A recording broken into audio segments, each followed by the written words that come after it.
ಶ್ರೀ ಗುರುಭ್ಯೋ ನಮಃ. ವಾಲ್ಮೀಕಿ ರಾಮಾಯಣದ 29ನೇ ಸರ್ಗ ಏನು ಸಮಾಪ್ತ ಆಗಿತ್ತು, ಅದರಲ್ಲಿ ಶುಕ ಸಾರಣರಿಬ್ಬರು ರಾವಣನ ಗೂಢಚಾರರಾದವರು ರಾಮನ ಸೈನ್ಯವನ್ನು ಪ್ರವೇಶ ಮಾಡಿ ವಿಭೀಷಣನ ಕೈ ಸಿಕ್ಕಿಬಿದ್ದು ಕಪಿಗಳ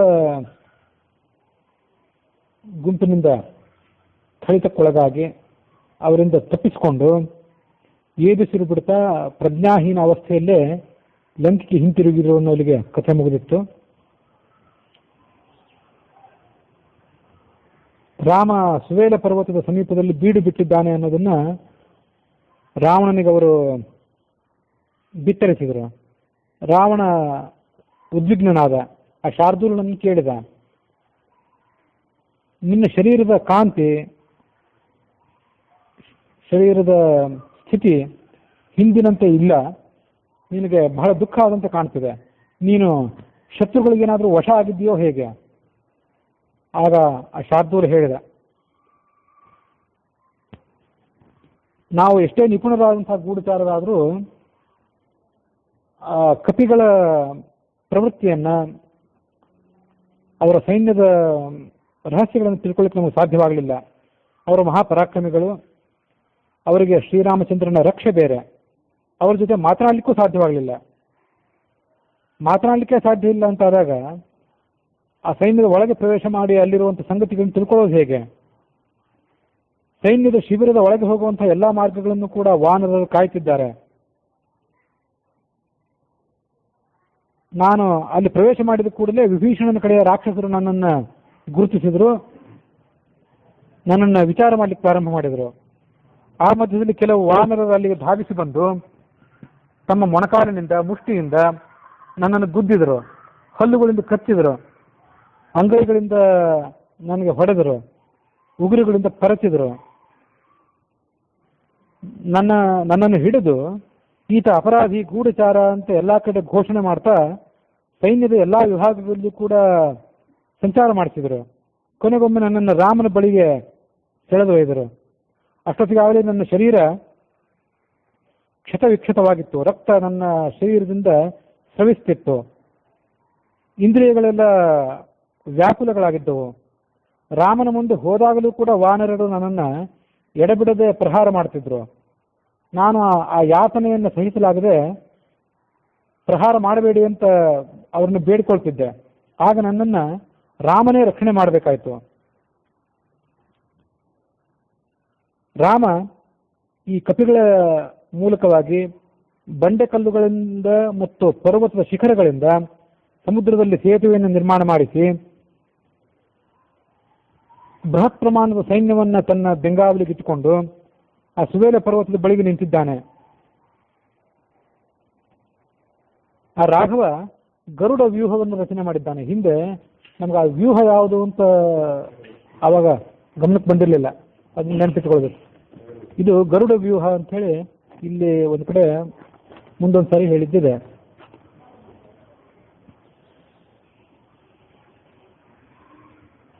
ನನ್ನನ್ನು ಬಿಡುಗಡೆ ಮಾಡಿದ ಕೂಡಲೇ ಲಂಕಾನಗರವನ್ನು ಆಕ್ರಮಣ ಮಾಡಲಿಕ್ಕೆ ಅವರೆಲ್ಲ ಈಗ ಆಲೋಚನೆ ಮಾಡಿದ್ದಾರೆ. ರಾಮ ಸೈನ್ಯ ಸಮೇತನಾಗಿ ಈ ಅಯೋಧ್ಯೆ ನಮ್ಮ ಲಂಕಾನಗರದ ಒಳಗೆ ನುಗ್ಗಿ ಬರುವುದರೊಳಗೆ ನೀನು ಏನಾದರೂ ಒಂದು ಉಪಾಯವನ್ನು ಕೈಗೊಳ್ಳಬೇಕು, ಕೈಗೊಂಡು ಅವರನ್ನ ತಡೀಲಿಕ್ಕೆ ಪ್ರಯತ್ನ ಪಡಬೇಕು. ಸೀತಾಂ ವಾ ಅಸ್ಮೈ ಪ್ರಯಚ್ಛಾಸು ಸುಯುದ್ಧಂ ವಾ ಪ್ರದೀಯತಾಂ. ಸೀತೆಯನ್ನಾದರೂ ಆತನಿಗೆ ಒಪ್ಪಿಸಿಕೊಡು, ಅಥವಾ ಯುದ್ಧವನ್ನಾದರೂ ಬೇಗ ಘೋಷಣೆ ಮಾಡು. ಇವೆರಡರಲ್ಲಿ ಒಂದನ್ನು ಮಾಡದೇ ಇದ್ರೆ ಅವರು ನಮ್ಮ ಸೈನ್ಯವನ್ನು ಆಕ್ರಮಣ ಮಾಡಿ ನಮ್ಮನ್ನು ಧ್ವಂಸ ಮಾಡೋದು ನಿಶ್ಚಿತ. ಆಗ ರಾವಣ ಅವ್ರ ಮಾತನ್ನೆಲ್ಲ ಕೇಳಿದ. ಅವ್ರ ಮಾತನ್ನು ಕೇಳಿ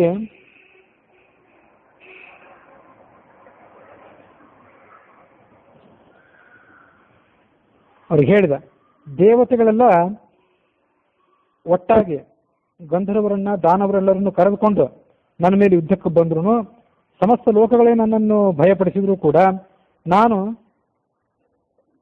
ಈ ಸೀತೆಯನ್ನು ಅವರಿಗೆ ಬಿಟ್ಟು ಕೊಡೋದಿಲ್ಲ.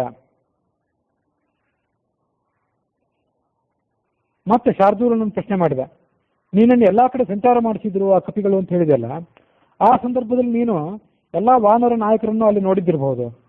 ಆ ವಾನರ ನಾಯಕರ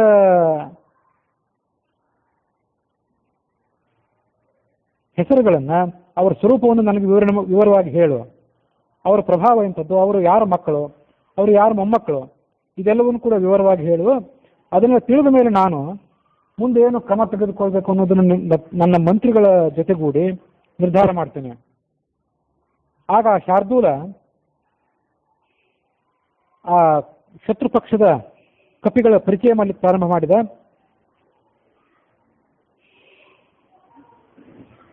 ಸುಗ್ರೀವ ಆ ಕಪಿಗಳಿಗೆ ರಾಜನಾಗಿರುವವನು. ಅವನು ವೃಕ್ಷರಜಸ್ಸನ ಮಗ. ಜಾಂಬವಂತ ಅವನು ಕರಡಿಗಳ ರಾಜ. ಆತ ಗದ್ಗದನ ಮಗ. ಹಿಂದೆ ಒಂದ್ಸರಿಯಲ್ಲಿ ಬರಲಿಲ್ಲ. ಗದ್ಗದನ ಮಗ ಅಂತ ಯಾಕೆ ತಿಳ್ಕೊಳ್ಬೇಕು ಅಂತಂದ್ರೆ, ಹಿಂದೊಮ್ಮೆ ಬಂದಂತೆ ಜಾಂಬವಾನ್ ಜಂಭಮಾನಸ್ಯ ಮಮ ವಕ್ರಾದ ಜಾಯತ, ಚತುರ್ಮುಖ ಬ್ರಹ್ಮ ಆಕಳಿಸುವಾಗ ಅವನ ಮುಖದಿಂದ ಹುಟ್ಟಿದವನು ಈ ಜಾಂಬವಂತ ಅಂತ ಬಂದಿತ್ತು ಹಿಂದೆ. ಹಾಗಾದ್ರೆ ಚತುರ್ಮುಖನ ಮಗ ಆಗ್ಬೇಕಾದವನು ಗದ್ಗದನ ಮಗ ಹೇಗಾದ ಅಂತಂದ್ರೆ ಅದನ್ನು ಹೀಗೆ ಭಾವಿಸಬಹುದು ಅಂತ ಹೇಳ್ತಾರೆ. ಬ್ರಹ್ಮನ ಮುಖದಿಂದಲೇ ಆ ಜಾಂಬವಂತ ಹುಟ್ಟಿದ್ರು ಆ ಶಿಶುವನ್ನ ಚತುರ್ಮುಖ ಬ್ರಹ್ಮ ಗದ್ಗದ ಅನ್ನುವಂಥ ಕರಡಿಗಳ ಮುಖ್ಯಸ್ಥನಿಗೆ ಕೊಟ್ಟಿದ್ದಿರಬೇಕು. ಆತ ಅವರನ್ನ ಪಾಲನೆ ಮಾಡ್ಕೊಂಡು ಬಂದಿದ್ದ. ವಾಸ್ತವಿಕವಾಗಿ ವಾಲಿ ಸುಗ್ರೀವರದು ಕೂಡ ಹೀಗೆ ಆಗಿತ್ತು. ಅದು ಅವ್ರ ಉತ್ಪತ್ತಿ ಹೇಗಾಯಿತು ಅಂತ ಅನ್ನೋದನ್ನು ಹಿಂದೆ ಹೇಳಿದ್ದೆ. ವೃಕ್ಷರಜಸ್ಸನ ಅವರಿಗೆ ನೇರವಾಗಿ ಅವರಿಬ್ಬರಿಗೆ ತಂದೆ ಅಲ್ಲ ಅವನು. ಆ ವೃಕ್ಷರಜಸ್ಸು ಇವರಿಬ್ಬರನ್ನ ಪಾಲನೆ ಮಾಡಿದ್ದ ಅಷ್ಟೇ. ಸುಗ್ರೀವ ಮತ್ತು ಸೂರ್ಯ ಮತ್ತು ಇಂದ್ರರ ತೇಜಸ್ಸು ಆ ಒಬ್ಬ ಕಪಿ ಸ್ತ್ರೀಯ ಬಾಲದ ಮೇಲೆ ಬಿದ್ದಾಗ ಅವರನ್ನು ಅಲ್ಲಿಂದ ಹುಟ್ಟಿದ್ರು. ವೃಕ್ಷರಜಸ್ಸು ಅವರನ್ನ ಪಾಲನೆ ಮಾಡಿದ್ದ. ಹೀಗೆ ಆ ಕಥೆಯನ್ನು ಕೇಳಿದ್ವಿ. ಅದರಂತೆ ಈ ಜಾಂಬವಂತನ ಕಥೆಯನ್ನು ಕೂಡ ಇದ್ದಿರಬೇಕು.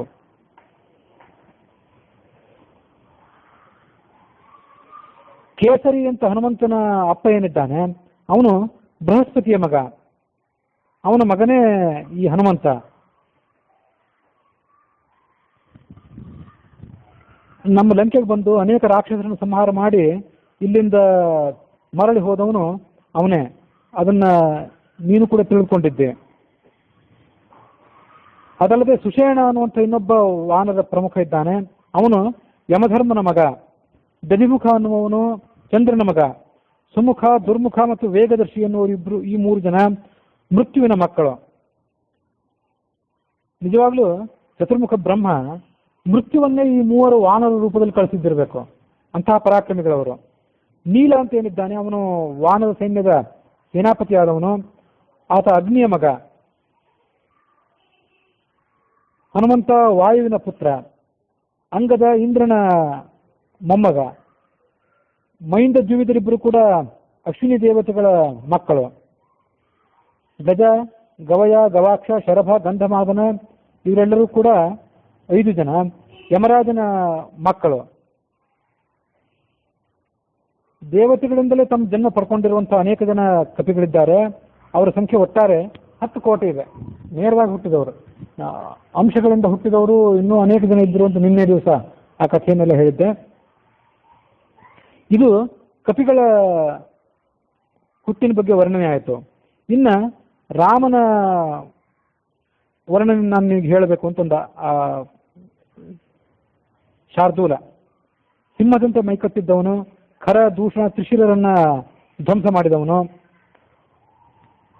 ಅವನ ಪರಾಕ್ರಮಕ್ಕೆ ಸಾಟಿಯಾದವನು ಈ ಭೂಮಂಡಲದಲ್ಲೇ ಯಾರೂ ಕೂಡ ಇಲ್ಲ. ವಕ್ತುಂ ನಶಕ್ತೋ ರಾಮಸ್ಯ ಗುಣಾನ್ ಕಶ್ಚಿನ್ ನರಸ್ವಕ್ಷಿತವು. ಈ ಭೂಮಿಯಲ್ಲಿದ್ದವರು ಯಾರೂ ಕೂಡ ರಾಮನ ಪರಾಕ್ರಮಕ್ಕೆ ಸಾಟಿಯಾದವರಿಲ್ಲ. ಅದಷ್ಟೇ ಅಲ್ಲ, ರಾಮನ ಗುಣ, ಆತನ ವೈಭವ, ಆತನ ಮಹಿಮೆ ಎಷ್ಟು ಅಂತ ಅನ್ನೋದನ್ನ ವರ್ಣನೆ ಮಾಡುವವರು ಭೂಲೋಕದಲ್ಲಿ ಯಾರೂ ಕೂಡ ಇಲ್ಲ.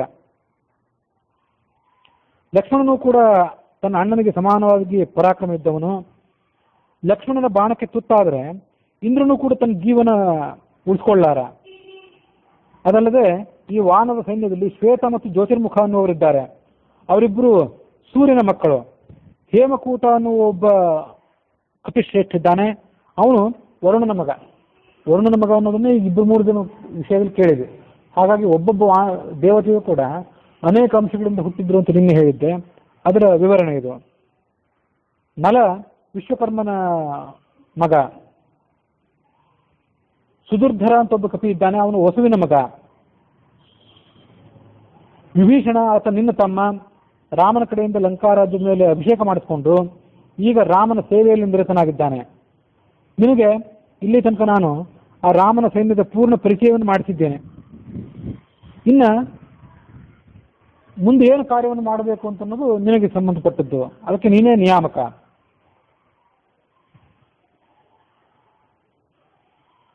ರಾವಣ ಸ್ವಲ್ಪ ಹೊತ್ತು ಆಲೋಚನೆ ಮಾಡಿದ. ನನ್ನ ಮಂತ್ರಿಗಳೆಲ್ಲರೂ ಕೂಡ ಶೀಘ್ರದಲ್ಲಿ ಇಲ್ಲಿಗೆ ಬರಲಿ, ನಾನು ಅವ್ರ ಜೊತೆ ಸಮಾಲೋಚನೆ ಮಾಡಬೇಕಾಗಿದೆ. ರಾವಣನ ಆಜ್ಞೆ ಎಲ್ಲ ಮಂತ್ರಿಗಳಿಗೂ ತಲುಪಿತು. ಅವರೆಲ್ಲ ಧಾವಿಸಿ ಸಭಾಭವನಕ್ಕೆ ಬಂದರು. ಅವರ ಜೊತೆ ಸುದೀರ್ಘವಾಗಿ ಆತ ಸಮಾಲೋಚನೆ ಮಾಡಿದ. ಅವರೆಲ್ಲರನ್ನೂ ತಮ್ಮ ತಮ್ಮ ಮನೆಗೆ ಕೊಟ್ಟು ಕಳಿಸಿದ. ಅದಾದ್ಮೇಲೆ ತಾನೂ ಕೂಡ ಅರಮನೆಗೆ ಹೋದ. ಮುಂದೆ ವಿದ್ಯುಜ್ಜಿಹ್ವ ಅನ್ನೋ ಒಬ್ಬ ಮಾಯಾವಿಯಾದ ರಾಕ್ಷಸ ಅವನನ್ನು ಕರೆದುಕೊಂಡು ಸೀತೆ ಇದ್ದ ಕಡೆಗೆ ಹೊರಟ. ಹೋಗ್ತಿದ್ದಾಗಲೇ ಆತನ ಜೊತೆಗೆ ಒಂದು ಸಮಾಲೋಚನೆ ಮಾಡಿದ. ಅದೇನೆಂದ್ರೆ, ಮೋಹಯಿಷ್ಯಾವಹೇ ಸೀತಾಂ ಮಾಯಯ ಜನಕಾತ್ಮಜಾಂ. ನೀನು ದೊಡ್ಡ ಮಾಯಾವಿ, ನಾವಿಬ್ಬರೂ ಸೇರಿ ಈಗ ಒಂದು ಕುತಂತ್ರವನ್ನು ಮಾಡಿ ಸೀತೆಗೆ ಭ್ರಾಂತಿ ಬರುವಂತೆ ಮಾಡೋಣ. ಅವಳು ಜೀವನದಲ್ಲಿ ನಿರಾಸೆ ಹೊಂದಿ ನನಗೆ ಏನಕ್ಕೇನ ಪ್ರಕಾರೇನ ವಶವಾಗುವಂತೆ ಮಾಡೋಣ ಅಂತ ಆಲೋಚನೆ ಮಾಡಿದ. ಏನ್ ಮಾಡಬೇಕು? ಶಿರೋ ಮಾಯಾಮಯಂ ಗೃಹ್ಯ ರಾಘವಸ್ಯ ನಿಶಾಚರ ತ್ವಂ ಮಾಂ ಸಮುಪತಿಷ್ಠತ್ವ ಮಹತ್ಯ ಸಶರಂ ಧನುಹು. ನಿನ್ನ ಮಾಯೆಯಿಂದ ಒಂದು ರಾಮನ ತಲೆಯನ್ನ, ಕತ್ತರಿಸಿದ ರಾಮನ ತಲೆ ಅದನ್ನು ನಿರ್ಮಾಣ ಮಾಡು, ಮತ್ತು ಕೆಲವು ಬಾಣಗಳನ್ನ, ಒಂದು ಧನಸ್ಸನ್ನ, ರಾಮನ ಧನಸ್ಸನ್ನು ಹೋಲುವಂತ ಒಂದು ಧನಸ್ಸು, ಇದನ್ನು ನಿರ್ಮಾಣ ಮಾಡಿ ತೆಗೆದುಕೊಂಡು ಬಾ. ಆ ವಿದ್ಯುಜ್ಜಿಹ್ವ ಹಾಗೆ ಆಗಲಿ ಅಂತ ಹೇಳಿದ. ಕ್ಷಣಾರ್ಧದಲ್ಲಿ ಆ ರಾವಣ ಅಪೇಕ್ಷೆ ಪಟ್ಟಂತ ವಸ್ತುಗಳನ್ನ ಮಾಯೆಯಿಂದ ನಿರ್ಮಾಣ ಮಾಡಿದ. ರಾವಣ ತನ್ನ ಕಂಠದಲ್ಲಿ ಧರಿಸಿದ ಆಭರಣವನ್ನ ಅವನಿಗೆ ಪಾರಿತೋಷಕವಾಗಿ ಕೊಟ್ಟ. ಅವಸರದಿಂದ ಸೀತೆಯನ್ನ ನೋಡಬೇಕು ಅಂತ ಅವಳಿದ್ದಂಥ ಅಶೋಕವನಕ್ಕೆ ಹೋದ. ಯಾವಾಗಲೂ ರಾಮನನ್ನ ಧ್ಯಾನ ಮಾಡ್ತಿದ್ದವಳು. ಸುತ್ತಲೂ ಘೋರ ರೂಪಿಣಿಯರಾದ ರಾಕ್ಷಸಿಯರು ಕೂತ್ಕೊಂಡಿದ್ರು. ಅವಳಿಗೆ ಈ ರಾವಣ ಹೇಳಿದ, ನಾನೆಷ್ಟೇ ಸಾಂತ್ವನದ ಮಾತುಗಳನ್ನ, ಪ್ರೇಮದ ಮಾತುಗಳನ್ನು ನಿನ್ನ ಮುಂದೆ ನಿವೇದನೆ ಮಾಡಿಕೊಂಡ್ರು ನೀನು ನನ್ನ ಮಾತುಗಳಿಗೆ ಬೆಲೆ ಕೊಡ್ತಿಲ್ಲ. ರಾಮ ಎಂದಾದ್ರೂ ಒಂದು ದಿವಸ ಇಲ್ಲಿ ಬಂದು ನಿನ್ನನ್ನು ಬಿಡಿಸ್ಕೊಂಡು ಹೋಗ್ಬೋದು ಅನ್ನೋ ಭರವಸೆಯಿಂದ ನೀನು ನನ್ನನ್ನು ತಿರಸ್ಕಾರ ಮಾಡ್ತಿದ್ದಿ. ಆದರೆ ಇವತ್ತು ಏನಾಗಿದೆ ನೋಡು, ಆ ನಿನ್ನ ಪತಿ ಯುದ್ಧದಲ್ಲಿ ನಮ್ಮವರ ಕಡೆಯಿಂದ ನಾಶಕ್ಕೊಳಗಾಗಿದ್ದಾನೆ, ಹತ್ಯೆಗೊಳಗಾಗಿದ್ದಾನೆ. ನಿನ್ನ ಪ್ರೇಮ ಯಾರನ್ನು ಅವಲಂಬಿಸಿಕೊಂಡಿತ್ತು, ಆ ಪ್ರೇಮದ ಮೂಲವೇ ಇವತ್ತು ಕತ್ತರಿಸಿ ಹೋದಂತಾಗಿದೆ. ನೀನು ಇವಾಗ ಗತಿ ಇಲ್ಲದೆ ನನ್ನ ಪತ್ನಿ ಆಗಬೇಕು. ರಾಮನ ಚಿಂತೆಯನ್ನು ಬಿಟ್ಟುಬಿಡು. ನನ್ನ ಎಲ್ಲ ಪತ್ನಿಯರಿಗೂ ನೀನು ಅಧಿನಾಯಕಿಯಾಗಿ ಮೆರೆಯುವಂಥ ಅವಕಾಶವನ್ನ ತಪ್ಪಿಸ್ಕೊಳ್ಬೇಡ. ರಾಮ ಹೇಗೆ ಹತ್ಯೆ ಒಳಗಾದ ಅನ್ನೋದನ್ನ ಈಗ ವಿವರವಾಗಿ ಹೇಳ್ತೇನೆ, ಅದನ್ನು ಕೇಳು. ರಾಮ ಬೃಹದಾಕಾರದ ಕಪಿ ಸೈನ್ಯವನ್ನು ಬೆಂಗಾವಲಾಗಿಕೊಂಡು ಈ ಸಮುದ್ರಕ್ಕೆ ಬಂದಲ್ಲ, ಅಲ್ಲಿ ಆತ ಬೀಡಿ ಬಿಟ್ಟಿದ್ದ. ಅದೇ ಸಂದರ್ಭಕ್ಕೆ ಸೂರ್ಯಾಸ್ತವಾಯಿತು. ನಡೆದು ಆಯಾಸಗೊಂಡಿದ್ದಂಥ ರಾಮನ ಸೈನ್ಯವೂ ಕೂಡ ಅಲ್ಲಿ ವಿಶ್ರಾಂತಿಗಾಗಿ ಮಲಗಿತ್ತು. ಅರ್ಧರಾತ್ರಿ ಸಂದರ್ಭದಲ್ಲಿ ನಮ್ಮ ಗೂಢಚಾರರು ಅಲ್ಲಿಗೆ ಹೋದರು. ಆ ಸೈನ್ಯವನ್ನೆಲ್ಲ ನಿರೀಕ್ಷೆ ಮಾಡಿದರು. ಪ್ರಹಸ್ತ ನಮ್ಮ ಸೈನ್ಯದ ಮುಖಂಡನಾಗಿದ್ದ. ಅಲ್ಲಿ ನುಗ್ಗಿ ಆ ಮಲಗಿದ್ದಂಥ ಕಪಿಗಳ ಸೈನ್ಯವನ್ನೆಲ್ಲ ಅದು ಕೊಚ್ಚಿ ಹಾಕಿತು. ದೊಡ್ಡ ದೊಡ್ಡ ಆಯುಧಗಳು, ಬಂಡೆಕಲ್ಲುಗಳು, ಬಾಣಗಳು, ಈ ಆಯುಧಗಳನ್ನೆಲ್ಲ ತೆಗೆದುಕೊಂಡು ಕಪಿ ಸೈನ್ಯವನ್ನು ಅವರು ಧ್ವಂಸ ಮಾಡಿದರು. ಪ್ರಹಸ್ತ ತಾನೇ ಮುಂದಾಗಿ ರಾಮನ ತಲೆಯನ್ನು ಕತ್ತರಿಸಿದ. ಮತ್ತೊಂದು ಪ್ರಹಾರದಿಂದ ವಿಭೀಷಣನನ್ನು ಕತ್ತರಿಸಿದ. ಲಕ್ಷ್ಮಣಾದಿಗಳೆಲ್ಲ ಈ ಪ್ರಹಸ್ತನ ಪರಾಕ್ರಮವನ್ನು ಕಂಡು ಬೆದರಿ ದಿಕ್ಕಾಪಾಲಾಗಿ ಓಡಿ ಹೋಗಬೇಕಾಯಿತು. ಸುಗ್ರೀವ ಅಂದ್ರೆ ಶ್ರೇಷ್ಠವಾದಂಥ ಕುತ್ತಿಗೆ ಇದ್ದವನು ಅಂತ ಅರ್ಥ. ಆತ ತನ್ನ ಕುತ್ತಿಗೆಯನ್ನೇ ಕಳ್ಕೋಬೇಕಾಯ್ತು. ತನ್ನ ಕುತ್ತಿಗೆಯನ್ನು ನಮ್ಮ ಕಡೆಯ ರಾಕ್ಷಸರು ಕತ್ತರಿಸಿ ಹಾಕಿದರು. ಹನುಮಂತ ಅಂದ್ರೆ ಸುಂದರವಾದ ಕೆನ್ನೆ ಇದ್ದವನು ಅಂತ ಅರ್ಥ. ಅವನು ತನ್ನ ಕೆನ್ನೆಯನ್ನು ಕಳ್ಕೊಳ್ಬೇಕಾಯ್ತು, ಕತ್ತರಿಸಿ ಹಾಕಿದ್ರು ನಮ್ಮ ರಾಕ್ಷಸರು. ಜಾಂಬವಂತ ಮೇಲಕ್ಕೆ ಹಾರಿ ಈ ರಾಕ್ಷಸರ ಕೈಯಿಂದ ತಪ್ಪಿಸ್ಕೊಳ್ಬೇಕು ಅಂತ ಪ್ರಯತ್ನ ಪಟ್ಟ. ಆಗ ಅವನನ್ನ ಪಟ್ಟಿಷ ಅನ್ನುವ ಆಯುಧದಿಂದ ಚೂರು ಚೂರಾಗಿ ಕತ್ತರಿಸಿ ಕೆಳಗೆ ಮಲಗಿಸಿಬಿಟ್ರು. ಮೈಂದ ದ್ವಿವಿಧ ಅನ್ನುವ ರಾಕ್ಷಸರು ನಮ್ಮವರ ಖಡ್ಗ ಪ್ರಹಾರದಿಂದ ಗಾಯಗೊಂಡಿದ್ರು. ಎಲ್ಲರೂ ನಿಟ್ಟುಸಿರು ಬಿಡ್ತಾ ಇದ್ರು, ಕೆಲವರು ಆಕ್ರೋಶ ಮಾಡ್ತಿದ್ರು. ಪನಸ ಅನ್ನುವನಿದ್ದಾನೆ, ಆತ ಹಲಸಿನ ಹಣ್ಣಿನಂತೆ ನಮ್ಮ ರಾಕ್ಷಸರ ಕಡೆಯಿಂದ ಸುಲಿಯಲ್ಪಟ್ಟ. ರಾಮನ ಸೈನ್ಯದಲ್ಲಿದ್ದಂತಹ ಕಪಿ ನಾಯಕರು ಮತ್ತು ಅವರನ್ನು ಕೊಂದ ರೀತಿ ಅದನ್ನು ಅಲಂಕಾರಿಕವಾಗಿ ಹೇಳ್ತಾರೆ ಕಪಿಗಳು. ಪನಸ ಅನ್ನೋದು ರಾಕ್ಷಸನ ಹೆಸರು. ಅದರಂತೆ ಸಂಸ್ಕೃತ ಶಬ್ದಗಳೆಲ್ಲವನ್ನು ಕೂಡ ಪ್ರಯೋಗ ಮಾಡಿ ಸುಗ್ರೀವನ ಗ್ರೀವ ಹೋಯಿತು, ಹನುಮಂತನ ಹನು ಹೋಯಿತು ಅಂತ ಹೀಗೆ ಒಬ್ಬೊಬ್ಬರದನ್ನು ಅವರು ವರ್ಣನೆ ಮಾಡ್ತಾ ಬಂದಿದ್ದಾರೆ. ದರಿಮುಖ ಅನ್ನುವ ಕಪಿ ಇದ್ದ.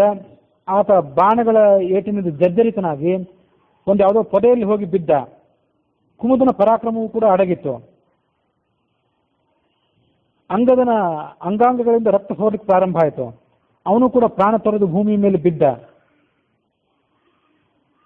ಕೆಲವರು ವಾನರರು ಸಮುದ್ರಕ್ಕೆ ಹಾರಿದ್ರು, ಕೆಲವರು ಓಡಿ ಹೋದರು, ಕೆಲವರು ಆಕಾಶಕ್ಕೆ ಹಾರಿದ್ರು, ಕೆಲವರು ತಮ್ಮ ಕಪಿ ಜಾತಿಗೆ ಅನುಗುಣವಾಗಿ ಮರಗಳನ್ನು ಏರಿ ರಾಕ್ಷಸರ ಕೈಯಿಂದ ತಪ್ಪಿಸಿಕೊಂಡ್ರು. ಇವತ್ತು ನಾನು ಇಲ್ಲಿ ಯಾಕೆ ಬಂದೆ ಅಂತಂದ್ರೆ, ನಿನ್ನ ಪತಿ ರಾಮನ ಶಿರಸ್ಸನ್ನು ನಿಮಗೆ ತೋರಿಸುವ ಸಲುವಾಗಿ ಬಂದೆ. ಸೀತೆ ಕೇಳುವಂತೆ ಅವನು ಹೇಳಿದ ಅಲ್ಲಿದ್ದಂಥ ಒಬ್ಬ ರಾಕ್ಷಸಿಗೆ, ನಮ್ಮವನಾದ ವಿದ್ಯುತ್ ಜಿಹ್ವನನ್ನು ಇಲ್ಲಿ ಕರ್ಕೊಂಡು ಬಾ. ಆ ವಿದ್ಯುತ್ ಜಿಹ್ವ ರಾಮನ ತಲೆಯನ್ನು ಇಲ್ಲಿ ತಂದಿದ್ದಾನೆ, ಅದನ್ನ ಸೀತೆ ಸ್ವಯಂ ನೋಡ್ಲಿ.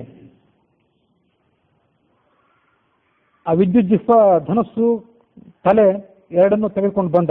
ರಾಮನೆದುರು ನಮಸ್ಕಾರ ಮಾಡಿದ.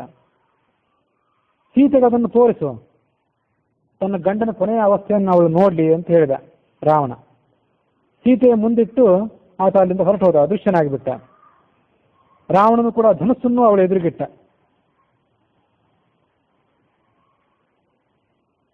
ಇದನ್ನೆಲ್ಲ ಎರಡನ್ನೂ ಅವಳ ಎದುರಿಗಿಟ್ಟು ಭವಮೇ ವಶಾನುಗ, ಇನ್ನು ಮುಂದಾದರೂ ನೀನು ನನಗೆ ಅಧೀನರಾಗುವಂತ ಅವಳನ್ನ ಪ್ರಲೋಭನಗೊಳಿಸಿದ. ಸೀತೆಗೆ ಬಹಳ ಆತಂಕ ಆಯಿತು. ಹನುಮಂತ ಅವಳಿಗೆ ಆಶ್ವಾಸನೆ ಕೊಟ್ಟು ಹೋಗಿದ್ದ, ಸುಗ್ರೀವ ರಾಮರಿಬ್ಬರು ಕೂಡ ಇಲ್ಲಿಗೆ ಬಂದು ನಿನ್ನನ್ನು ಬಿಡಿಸ್ಕೊಂಡು ಹೋಗ್ತಾರೆ ಅಂತ ಹೇಳಿ. ಎದುರಿಗೆ ನೋಡಿದರೆ ರಾಮನ ಕತ್ತರಿಸಿದ ತಲೆ ಇದೆ, ಅದೇ ಕಣ್ಣು, ಅದೇ ಮುಖ, ಅದೇ ಬಣ್ಣ, ಅದೇ ಕೂದಲೆಲ್ಲ ಇದೆ. ಅವಳಿಗೆ ಸಂಶಯಕ್ಕೆ ಅವಕಾಶವೇ ಆಗಲಿಲ್ಲ. ಇದು ತನ್ನ ಗಂಡನದೇ ಕತ್ತರಿಸಿದ ತಲೆ ಅಂತ ಅವಳು ಆಲೋಚನೆ ಮಾಡಿದ್ಲು. ಜೋರಾಗಿ ಆಕ್ರೋಶ ಮಾಡಲಿಕ್ಕೆ ಪ್ರಾರಂಭ ಮಾಡಿದ್ಲು. ಎಲ್ಲ ಆಕ್ರೋಶಕ್ಕೂ ಮೂಲ ಕಾರಣ ಕೈಕೈ ಅಂತ ತಿಳ್ಕೊಂಡು ಆ ಕೈಕೈಯನ್ನು ಮತ್ತೆ ಬೈಲಿಕ್ಕೆ ಪ್ರಾರಂಭ ಮಾಡಿದ್ಲು. ಸಕಾಮಾಭವ ಕೈಕೈ ಹತೋಯಂ ಕುಲನಂದನ ಕುಲಮುತ್ಸಾದಿತಂ ಸರ್ವಂ ತ್ವಜಾ ಕಲಹಶೀಲಯ. ನಿನ್ನ ಮನದಾಳದ ಬಯಕೆ ಏನಿತ್ತು ಅದಿವತ್ತು ಈಡೇರಿದಂತಾಗಿದೆ. ರಘುಕುಲಕ್ಕೆ ಆನಂದದಾಯಕನಾದ ನನ್ನ ಪತಿ ಸತ್ತು ಹೋಗಿಬಿಟ್ಟ. ನಿನ್ನ ಮೂಲಕ ಇಡೀ ರಘುವಂಶವೇ ಧ್ವಂಸ ಆದಂತಾಯಿತು. ರಾಮ ಇಲ್ಲದೇ ಇದ್ರೆ ಲಕ್ಷ್ಮಣ ಇರೋದಿಲ್ಲ, ಭರತ ಶತ್ರುಘ್ನರು ಇರೋದಿಲ್ಲ. ಹಾಗಾಗಿ ರಘುವಂಶದ ಕುಡಿಗಳೆಲ್ಲವೂ ಕೂಡ ಕಮರಿ ಹೋದ ಮೇಲೆ ರಘುವಂಶ ಅಲ್ಲಿಗೆ ಅಸ್ತಂಗತ ಆದಂತಾಯಿತು. ಯಾವ ಅಪರಾಧವನ್ನು ರಾಮ ನಿನಗೆ ಮಾಡಿದ್ದ? ನಾರುಮಡಿ ಹುಟ್ಟು ಆತ ಅರಣ್ಯಕ್ಕೆ ಹೋಗುವಂತೆ ಮಾಡಿದ ನೀನು. ಸೀತೆ ಹೀಗೆ ಹೇಳ್ತಾ ಪ್ರಜ್ಞೆ ಕಳೆದುಕೊಂಡು ನೆಲದ ಮೇಲೆ ಬಿದ್ದು ಬಿಟ್ಲು. ಸ್ವಲ್ಪ ಹೊತ್ತಾದ್ಮೇಲೆ ಪ್ರಜ್ಞೆ ಬಂತು ಅವಳಿಗೆ ಮತ್ತೆ.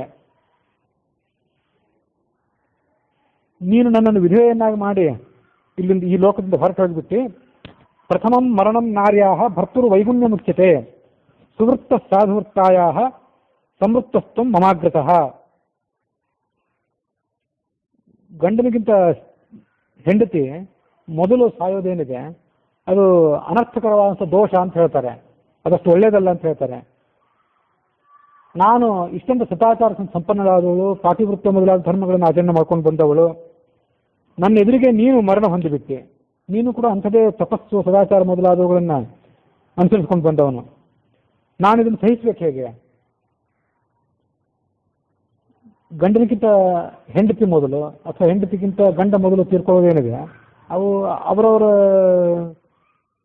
ಪಡ್ಕೊಂಡು ಬಂದದ್ದು. ಅವರವ್ರ ಪ್ರಾರಬ್ಧ ಕರ್ಮಕ್ಕನುಸಾರವಾಗಿ ಅವ್ರು ಹುಟ್ಟಬೇಕು, ಅವ್ರು ಸಾಯಬೇಕು. ಗಂಡ ಹೆಂಡತಿಗಿಂತ ಮೊದಲು ತೀರ್ಕೊಳ್ಳೋದು ಅನರ್ಥಕರವಾದಂಥ ದೋಷ ಅಂತ ಅವಳೇನು ಭಾವಿಸಿದ್ಲು, ತನ್ನ ದೃಷ್ಟಿಗನುಸಾರವಾಗಿ ಹೇಳಿದ್ಲು ಅಂತ ತಿಳ್ಕೊಳ್ಬೇಕಷ್ಟೆ.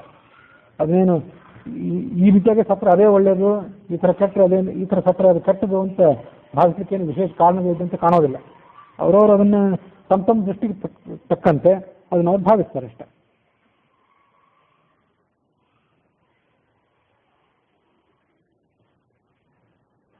ಇವತ್ತು ಕೌಸಲ್ಯ ತನ್ನ ಮಗನನ್ನು ಕಳೆದುಕೊಂಡ್ಲು. ಅದಿಷ್ಟಂ ದೀರ್ಘಮಾಯುಸ್ತೆ ದೈವಜ್ಞೈರಪಿ ರಾಘವ ಅನೃತಂ ವಚನಂ ತೇಷಾಂ ಅಲ್ಪಾಯುರಸಿ ರಾಘವ. ಜ್ಯೋತಿಷ್ಕರು ನಿನ್ನ ಜಾತಕವನ್ನು ನಿನ್ನ ಕುಂಡಲಿಯಲ್ಲಿ ಅಭ್ಯಾಸ ಮಾಡಿ ನಿನ್ನ ಆಯುಷ್ಯ ಬಹಳ ದೀರ್ಘವಾಗಿದೆ ಅಂತ ಹಿಂದೆ ವರ್ಣನೆ ಮಾಡಿದ್ರು. ಅವರ ಮಾತು ಕೂಡ ಸುಳ್ಳಾಗಿ ಹೋಯಿತು. ಜ್ಯೋತಿಷ್ಕರು ಎಷ್ಟೇ ದೊಡ್ಡ ಪ್ರಾಜ್ಞರಾಗಿರ್ಬೋದು, ಎಷ್ಟೇ ಬುದ್ಧಿವಂತರಾಗಿರ್ಬೋದು, ಆದರೆ ಅವರಿಗೂ ಕೂಡ ಕೆಲವು ಸರಿ ಬುದ್ಧಿ ಮಂಕಾಗೋದಿದೆ. ಹಾಗೆ ಬುದ್ಧಿ ಮಂಕಾಗಿರಬೇಕು. ನಿನ್ನ ವಿಷಯದಲ್ಲಿ ಏನೋ ಅವರು ತಪ್ಪಾಗಿ ಹೇಳಿದ್ದಿರಬಹುದು. ನೀನು ಎಷ್ಟೇ ಬುದ್ಧಿವಂತನಾಗಿದ್ರು ಕೂಡ ಶತ್ರುಗಳು ಬಂದು ರಾತ್ರಿಯಲ್ಲಿ ಆಕ್ರಮಣ ಮಾಡಬಹುದು ಅಂತ ಅನ್ನೋದನ್ನ ಊಹೆ ಮಾಡಲಿಕ್ಕೆ ಅಸಮರ್ಥನಾಗಿ ಹೋಗಿರಬಹುದು. ಪಚತ್ಯೇನಂ ಯಥಾಕಾಲ ಭೂತಾನಾಂ ಪ್ರಭವೋ ಕ್ಷಯಂ. ಕಾಲ ಈ ಎಲ್ಲ ಜೀವಿಗಳನ್ನು ಹುಟ್ಟಿಸುವಂಥದ್ದು ತಾನೇ, ತನಗೆ ಬೇಕಾದಾಗ ಆ ಎಲ್ಲ ಜೀವಿಗಳನ್ನು ಬೇಯಿಸಿ ಅವುಗಳನ್ನು ಧ್ವಂಸ ಮಾಡುವಂಥದ್ದು ಅದೇ ಕಾಲವೇ.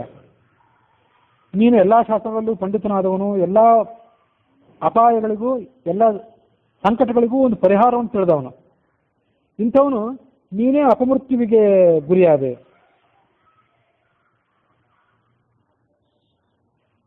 ನಿನ್ನ ಧನುಸ್ಸು ದೊಡ್ಡ ದೊಡ್ಡ ರಾಕ್ಷಸರನ್ನ ಧ್ವಂಸ ಮಾಡಿದಂಥದ್ದು, ಅಂಥ ಮಹಾಪರಾಕ್ರಮ ಧನಸ್ಸಿದು. ಅಂಥ ಧನಸ್ಸು ಮತ್ತು ಬಾಣಗಳನ್ನು ಮಾತ್ರ ನಾನಿಲ್ಲಿ ಕಾಣ್ತಿದ್ದೇನೆ. ನೀನಿವತ್ತು ಸತ್ತು ಹೋಗಿ ಸ್ವರ್ಗಕ್ಕೆ ಹೋಗಿ ನನ್ನ ಮಾವನಾದ ದಶರಥ ಮತ್ತು ದಶರಥ ಹಿಂದಿನ ಪೂರ್ವಜರು, ರಘುವಂಶದ ಪೂರ್ವಜರು ಏನಿದ್ರು ಅವರ ಜೊತೆ ಹೋಗಿ ಸೇರ್ಕೊಂಡು ಬಿಟ್ಟಿದ್ದೆ. ನಿನ್ನ ಈ ಶ್ರೇಷ್ಠವಾದ ರಘುವಂಶ ಏನಿತ್ತು ಅದನ್ನು ತಿರಸ್ಕಾರ ಮಾಡಿದೆ. ಅದಕ್ಕೆ ಯಾವುದೇ ಸ್ಥಿತಿಯನ್ನ ಕೊಡದೆ ನೀನು ಇಲ್ಲಿಂದ ಹೊರಟೋಗಿಬಿಟ್ಟೆ. ನೀನಿನ್ನೂ ಚಿಕ್ಕ ವಯಸ್ಸಿನವನಾಗಿದ್ದಾಗಲೇ ನನ್ನನ್ನು ಪತ್ನಿಯನ್ನಾಗಿ ಸ್ವೀಕಾರ ಮಾಡಿದೆ. ಆವಾಗ ನಾನು ಕೂಡ ಚಿಕ್ಕ ವಯಸ್ಸಿನವಳಾಗಿದ್ದೆ. ನಾನು ನನಗೆ ಆವತ್ತಿನಿಂದ ಸಹಧರ್ಮಿಣಿಯೇ ಆಗಿದ್ದೆ. ಯಾವತ್ತೂ ಕೂಡ ಪ್ರತಿಯೊಂದು ಸಂಗತಿಗೂ ಸಂಬಂಧಪಟ್ಟಂತೆಯೂ ನಿನ್ನ ಜೊತೆಗೆ ನಾನು ಸಂಚಾರ ಮಾಡ್ತಿದ್ದೆ. ಇವತ್ತು ನೀನು ನನ್ನನ್ನು ನೋಡ್ತಿಲ್ಲ ಏಕೆ? ಪಾಣಿಗ್ರಹಣ ಸಂದರ್ಭದಲ್ಲಿ ತ್ವಯಾ ಸಹ ಚರಿಷ್ಯಾಮಿ ಧರ್ಮಾಧಿಕಂ. ಧರ್ಮ, ಅರ್ಥ, ಕಾಮ ಇವೆಲ್ಲವನ್ನು ಕೂಡ ನಿನ್ನ ಜೊತೆಗೆ ನಾನು ಆಚರಣೆ ಮಾಡ್ತೇನೆ. ನಿನಗೆ ನಾನು ಯಾವ ವಿಷಯದಲ್ಲೂ ಕೂಡ ಮೀರಿ ನಡೆಯುವುದಿಲ್ಲ ಅಂತ ಪ್ರತಿಜ್ಞೆ ಮಾಡಿದ್ದೆ. ಇವತ್ತು ಆ ಪ್ರತಿಜ್ಞೆಯನ್ನ ಮುರಿದು ನೀನು ಮುಂದಾಗಿ ನನ್ನನ್ನು ಅಗಲಿ ಹೋಗಿದ್ದೆ. ಆ ಪ್ರತಿಜ್ಞೆಯನ್ನು ನೆನಪಿಸಿಕೊಂಡು ನನ್ನನ್ನು ಕೂಡ ನಿನ್ನ ಜೊತೆಗೆ ಕರೆದುಕೋ. ನೀನು ನನ್ನನ್ನು ಅರಣ್ಯಕ್ಕೆ ತಂದು ಅರಣ್ಯದಲ್ಲಿ ನನ್ನನ್ನು ಅನಾಥವನ್ನಾಗಿ ಮಾಡಿ ನೀನು ಪರಲೋಕಕ್ಕೆ ಹೊರಗೆ ಹೋಗಿಬಿಟ್ಟಿದ್ದೆ. ಇಲ್ಲಿ ತನಕ ಬೇಕಾದಷ್ಟು ದೊಡ್ಡ ದೊಡ್ಡ ಯಜ್ಞಗಳನ್ನು ಮಾಡಿದ್ದೆ. ಅಗ್ನಿಷ್ಠೋಮ ಮೊದಲಾದ ಯಜ್ಞಗಳನ್ನು, ಯಜ್ಞ ಪುರುಷನಾದ ಭಗವಂತನ ಆರಾಧನೆ ಮಾಡಿದ್ದೆ. ಅಂಥ ಪುಣ್ಯಾತ್ಮನಾದ ನಿನಗೆ ಸರಿಯಾದಂಥ ಸಂಸ್ಕಾರ ಆಗಬೇಕಾಗಿತ್ತು. ಅಗ್ನಿಯ ಸಂಸ್ಕಾರ ಆಗಬೇಕಾಗಿತ್ತು. ಆ ದಹನ ಸಂಸ್ಕಾರವೂ ಕೂಡ ಆಗಲಿಲ್ಲ. ನಾನು, ನೀನು ಮತ್ತು ಲಕ್ಷ್ಮಣ ಮೂರು ಕೂಡ ಒಟ್ಟಾಗಿ ಅರಣ್ಯಕ್ಕೆ ಬಂದಿದ್ದೆವು. ಈಗ ಕೌಸಲ್ಯ ನಮ್ಮ ಮೂವರನ್ನು ಕೂಡ ಮತ್ತೊಮ್ಮೆ ಒಟ್ಟಾಗಿ ನೋಡುವಂತಿಲ್ಲ. ನೋಡಿದರೆ ಲಕ್ಷ್ಮಣನ ಒಬ್ಬನನ್ನೇ ನೋಡಿಯಾಳು. ರಾಮ ಮತ್ತು ಸೀತೆ ಎಲ್ಲಿ ಹೋದ್ರು ಅಂತ ಅವಳೇನಾದರೂ ಲಕ್ಷ್ಮಣನ ಪ್ರಶ್ನೆ ಮಾಡಿಸಿದ್ರೆ, ರಾತ್ರಿ ಎಲ್ಲರೂ ಮಲಗಿದ್ದಾಗ ರಾಕ್ಷಸರು ಒಳನುಗ್ಗಿ ಕಪಿಗಳ ಸೈನ್ಯವನ್ನ ಮತ್ತು ರಾಮನನ್ನು ಕೊಂದು ಬಿಟ್ರು. ಮತ್ತು ಸೀತೆಯನ್ನು ಕೂಡ ಅಪಹಾರ ಮಾಡಿಕೊಂಡು ಹೋಗ್ಬಿಟ್ಟಿದ್ದಾರೆ ಮೊದಲೇ ಅನ್ನೋದನ್ನೆಲ್ಲ ಲಕ್ಷ್ಮಣ ಕೌಸಲ್ಯಕ್ಕೆ ಹೋಗಿ ಹೇಳಬೇಕಾಗ್ತದೆ. ಅದನ್ನು ಕೇಳಿ ಅವಳ ಹೃದಯ ಸೀಳಿ ಹೋಗಬೇಕಾಗ್ತದೆ. ಅಗಾಧವಾದ ಸಮುದ್ರವನ್ನು ದಾಟಿ ಬಂದ ಈ ರಾಮ, ಎದ್ದೆತ್ತ ಆಪತ್ತುಗಳನ್ನು ಎದುರಿಸಿದ. ಆದರೆ ಕೊನೆಗೊಮ್ಮೆ ಅಗಾಧವಾದ ಸಮುದ್ರವನ್ನು ದಾಟಿದವನು ಹಸುವಿನ ಗೊರಸಿನಷ್ಟು ನೀರು ನಿಲ್ಲುವಂಥ ಸಣ್ಣ ಜಾಗದಲ್ಲಿ ಮುಳುಗಿ ಆಪತ್ತಿಗೊಳಗಾದ. ಅಂದರೆ ದೊಡ್ಡ ಆಪತ್ತನ್ನು ಗೆದ್ದವನು ಸಣ್ಣ ಆಪತ್ತನ್ನು ಗೆಲ್ಲಲಿಕ್ಕಾಗದೆ ಅದನ್ನು ಮುಂದಾಗಿ ಊಹಿಸಿ ತಿಳಿಯಲಾರದೆ ಹತ್ಯೆಗೊಳಗಾದ. ಈ ರಾಮ ನನ್ನನ್ನು ಮೋಹದಿಂದ ಮದುವೆ ಆದ. ಇವಳನ್ನು ಮದುವೆ ಆದರೆ ಈ ರಘುವಂಶಕ್ಕೆ, ನನಗೆ ವೈಯಕ್ತಿಕವಾಗಿ ಮತ್ತು ರಘುವಂಶಕ್ಕೂ ಕೂಡ ದೊಡ್ಡ ಮಂಗಲ, ದೊಡ್ಡ ಸೌಭಾಗ್ಯ ದೊರೆತಿತ್ತು ಅನ್ನೋ ಮೋಹದಿಂದ ನನ್ನನ್ನು ಮದುವೆ ಆದ. ಆದರೆ ನಾನು ಕುಲ ಕಲಂಕಿನಿ. ಈ ಕುಲಕ್ಕೆ ಬಂದು ಅದಕ್ಕೊಂದು ದೊಡ್ಡ ದೌರ್ಭಾಗ್ಯವನ್ನು ತಂದು ಒಡ್ಡಿದೆ. ನನ್ನಿಂದ ಈ ಕುಲಕ್ಕೆ ಏನು ಒಳ್ಳೆಯದಾಗಲಿಲ್ಲ. ನಾನು ರಾಮನಿಗೆ ಮೃತ್ಯು ಸ್ವರೂಪಳಾಗಿಬಿಟ್ಟೆ.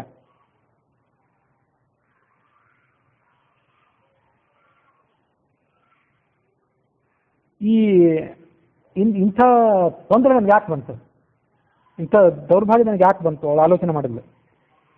ಇದನ್ನು ಗಮನಿಸ್ಬೇಕು ನಾವೆಲ್ಲರೂ. ಹಿಂದಿನ ಜನ್ಮದಲ್ಲಿ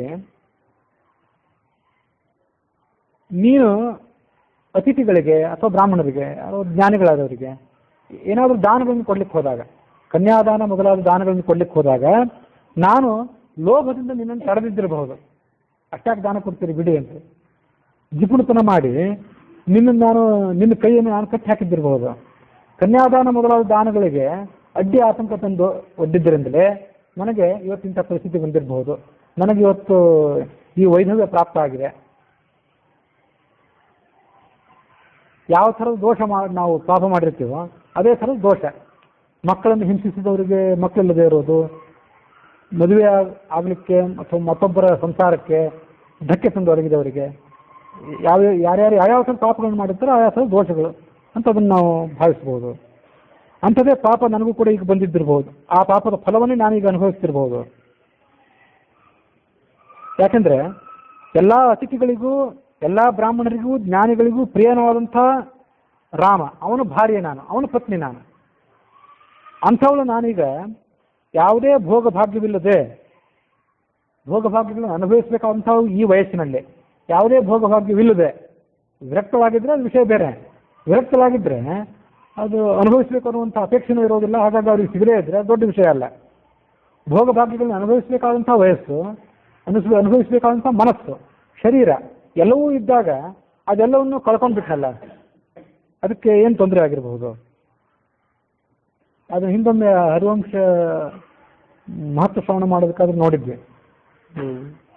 ಪುರಾಣ ಕಥೆ ಇತ್ಯಾದಿಗಳನ್ನ ಕೇಳುವಾಗ ನಡುವೆ ಅದನ್ನು ಅಸಡ್ಡೆಯಿಂದ ಯಾರು ಬಿಟ್ಟು ಹೋಗ್ತಾರಲ್ಲ, ಅವರು ಇನ್ನೂ ಪೂರ್ಣವಾದ ವಯಸ್ಸು, ಶರೀರ, ಮನಸ್ಸು, ಶಕ್ತಿ ಎಲ್ಲವೂ ಇದ್ದಾಗಲೇ ಸಂಗಾತಿಯನ್ನು ಕಳ್ಕೋತಾರೆ ಅಂತ ನೋಡಿದ್ವಿ. ಗಂಡನಾದವನು ಹೆಂಡತಿಯನ್ನು ಕಳ್ಕೊತಾನೆ, ಹೆಂಡತಿ ಆದವರು ಗಂಡನನ್ನು ಕಳ್ಕೊತಾಳೆ ಅಂತ ಹೀಗೆಲ್ಲ ನೋಡಿದ್ವಿ. ಅಂಥವು ಕೆಲವು ಅಪರಾಧಗಳು. ಆದರೆ ಮನುಷ್ಯನಿಗೆ ತಾನು ಏನು ಮಾಡಿದ್ದೆ ಅಂತ, ಹಿಂದೆ ಏನು ಮಾಡಿದ್ದೆ ಅಂತ ಅನ್ನೋದು ಸ್ಮರಣೆಗೆ ಬರೋದಿಲ್ಲ. ನಾನು ಏನೂ ಮಾಡಿಲ್ಲ, ನಂದೇನೂ ತಪ್ಪೇ ಇಲ್ಲ, ಆದರೂ ದೈವ ನನಗೆ ಇದನ್ನೆಲ್ಲ ತಂದೊಡ್ಡಿತು ಅಂತ ದೈವವನ್ನು ವ್ಯರ್ಥವಾಗಿ ನಿಂದನೆ ಮಾಡ್ತಾನಷ್ಟೆ. ರಾವಣನಿಗೆ ಅವಳು ಹೇಳಿದ್ಲು, ಒಳ್ಳೆ ಕೆಲಸ ಮಾಡಿದ್ವಿ, ರಾಮನನ್ನು ಕೊಂದು ಒಳ್ಳೆ ಕೆಲಸ ಮಾಡಿದ್ದಿ, ಇವತ್ತು ನನ್ನನ್ನು ಕೂಡ ಕೊಂದು ಬಿಡು, ರಾಮನ ಶವದ ಮೇಲೆ ಇರಿಸಿಬಿಡು, ಆ ಮೂಲಕ ನಾನು ಈಗಾದರೂ ಆತನ ಜೊತೆಗೆ ಸೇರುವಂತಾಗಲಿ, ಇದೇ ನೀನು ಮಾಡುವಂಥ ಒಂದು ಒಳ್ಳೆಯ ಮಂಗಳ ಕಾರ್ಯ.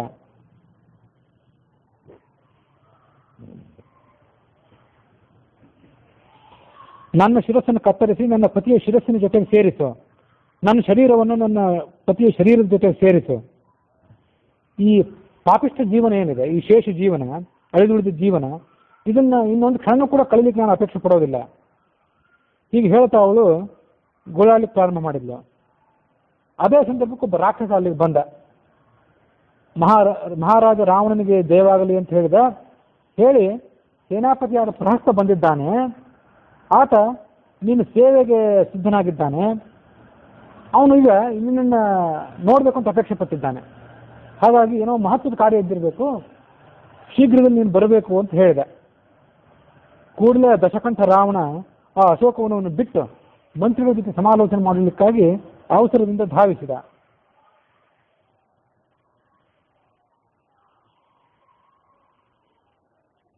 ಅವ್ರ ಜೊತೆ ಸಮಾಲೋಚನೆ ಮಾಡಿ ಮುಂದೆ ಏನೇನು ಮಾಡಬೇಕಾದಂಥ ಏರ್ಪಾಡುಗಳನ್ನೆಲ್ಲ ಮಾಡಿದ.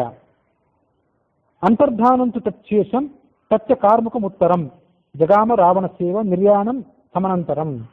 ರಾವಣ ಅಲ್ಲಿಂದ ಹೋದ ಕೂಡಲೇ ಆ ರಾಮನ ತಲೆ, ರಾಮನ ಬಾಣ, ಬಿಲ್ಲು ಇದೆಲ್ಲೂ ಕೂಡ ಅದೃಶ್ಯ ಆಗಿಬಿಡ್ತು. ಈ ಕಡೆ ರಾವಣ ಎಲ್ಲರಿಗೂ ಆದೇಶ ಕೊಡಿಸಿದ. ನಗಾರಿಗಳನ್ನು ಮತ್ತು ಎಲ್ಲ ಥರದ ವಾದ್ಯಗಳನ್ನು ನುಡಿಸಿ ಆ ಮೂಲಕ ಘೋಷಣೆ ಮಾಡಿ ಎಲ್ಲ ಸೈನ್ಯವೂ ಕೂಡ ಒಟ್ಟಾಗಬೇಕು, ಯುದ್ಧಕ್ಕೆ ಸನ್ನದ್ಧವಾಗಬೇಕು ಅಂತ ಹೇಳಿ. ಆದರೆ ಯುದ್ಧಕ್ಕೆ ಕಾರಣ ಏನಿದೆ, ಸನ್ನದ್ಧರಾಗಲಿಕ್ಕೆ ಬೇಕಾದಂಥ ಕಾರಣ ಏನಿದೆ, ಆ ಕಾರಣವನ್ನು ಮಾತ್ರ ಯಾರಿಗೂ ಬಹಿರಂಗಪಡಿಸಬೇಡಿ. ನಮ್ಮ ಲಂಕಾನಗರದ ನಿವಾಸಿಗಳು ಗಾಬರಿಗೊಳಗಾಗಬಹುದು. ಹಾಗಾಗಿ ಸನ್ನದ್ಧರಾಗಿರಬೇಕು ಅಂತ ಅನ್ನೋದನ್ನು ಮಾತ್ರ ಎಲ್ಲ ಕಡೆ ತಿಳಿಸಿ. ಎಲ್ಲ ಸೈನಿಕರು ಸನ್ನದ್ಧರಾಗುವಂಥ ಸೇನಾಪತಿಗಳು ವ್ಯವಸ್ಥೆ ಮಾಡಿದರು. ಆದ ವ್ಯವಸ್ಥೆಯನ್ನು ರಾವಣನಿಗೆ ಮತ್ತೆ ಬಂದು ತಿಳಿಸಿದರು. ಸೀತೆ ಮೋಹಕ್ಕೊಳಗಾಗಿರೋದನ್ನ ಮತ್ತು ಗೋಳಾಡ್ತಿರೋದನ್ನ ನೋಡಿ ಒಬ್ಬ ರಾಕ್ಷಸಿ ಅಲ್ಲಿಗೆ ಬಂದ್ಲು. ಅವಳ ಹೆಸರು ಸರಮ ಅಂತ.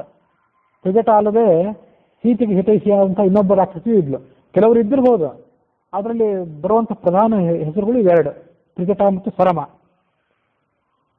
ಅವಳು ಸೀತೆಯನ್ನು ಸಂತೈಸಿದ್ಲಂತೆ.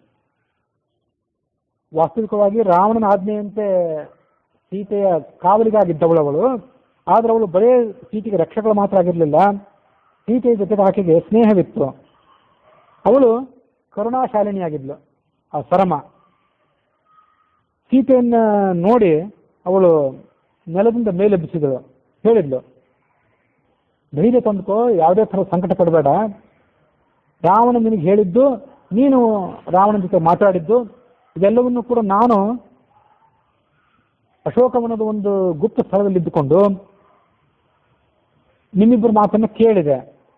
ನನಗೆ ರಾವಣನಿಂದ ಯಾವ ಭಯನೂ ಇಲ್ಲ, ನನಗೇನೂ ಆಗಬೇಕಾದ್ದಿಲ್ಲ. ಆತ ಇಲ್ಲಿಗೆ ಯಾಕೆ ಬಂದಿದ್ದ ಮತ್ತು ಇಲ್ಲಿಂದ ಹೋದ ಯಾಕೆ, ಅದನ್ನೆಲ್ಲವನ್ನು ಕೂಡ ನಾನು ಸರಿಯಾಗಿ ತಿಳ್ಕೊಂಡಿದ್ದೇನೆ. ಒಂದು ಮಾತನ್ನು ನೀನು ತಿಳ್ಕೊಳ್ಬೇಕು.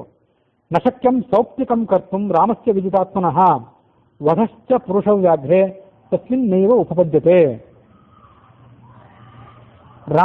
ಶ್ರೀರಾಮ ಎಂಥವನು, ಮಹತ್ವ ಎಂಥದನ್ನು ನಾನು ಕೂಡ ತಿಳ್ಕೊಂಡಿದ್ದೇನೆ.